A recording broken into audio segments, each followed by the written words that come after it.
welcome to my channel. So as you can see, I have the garlic and the onions already chopped and ready to go.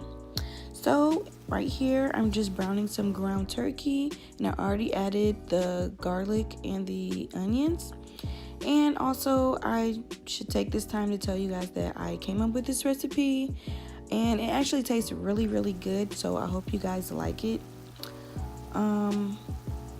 Yeah, so this is weird.